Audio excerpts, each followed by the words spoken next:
Yes, and we're not in front of the school because as ugly as this is, it is not really indicative of the school as a whole. This happened in one classroom.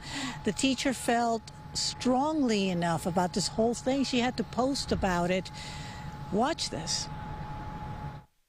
A student came up to me in front of everyone and said, "Miss Shayna, are you Jewish?" And I responded with, "Why are you asking?" And their response was, "'Cause it's concerning." And I said, "Why is it concerning?" And they said, "Because it's not good."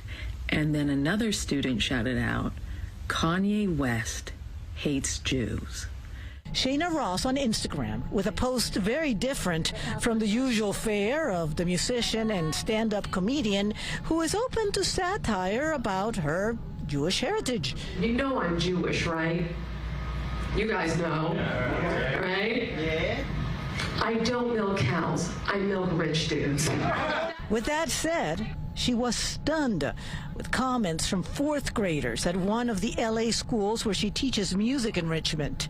The first thing that happened is my heart sank and I didn't know what to do. I almost started crying. And the only thing I knew how to do was move the kids along to finish their projects and not address it in front of the whole class. Kanye, or Ye's reference to Jewish people, really exploded in early October with his Instagram post of a text conversation telling Sean Diddy Combs, quote, "I'm going to use you as an example to show the Jewish people that told you to call me that no one can threaten or influence me." 2 days later, Ye tweeted that he was going, quote, "DEFCON 3 on Jewish people," adding that it was not anti-Semitic for him to say so because, quote, "black people are actually Jew also." He did apologize for the DEFCON comment on Piers Morgan's Underground, saying he did not mean to hurt anyone, even if he didn't regret the words, which are having repercussions locally. The recent hanging of signs over the 405 freeway reading "Kanye is right about the Jews" worried Ross, but not as much as what her students said. I was afraid for my safety. Even though they're little children, they're fourth graders. I mean, where are they learning it from? Are they coming in because they're getting it off of TikTok, or are they coming in because they're getting it from their parents? And she says, you know, the incident, she did file a report, an incident report with the school, and that they're doing what they need to be doing, which is why it's not an issue about the school.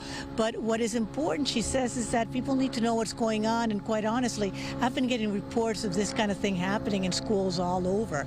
Words have power, especially the words of people with a lot of followers on social media. I'm Christina Gonzalez, live in Balboa Park. Back to you guys at the studio. So, Christina, does she think the school can perhaps do some education here or take action? I think the school, like I said, this just happened yesterday. They're looking at what they can do and how they can talk to the students, find out where this is coming from. So they're going to be doing more on it. It's a very small school.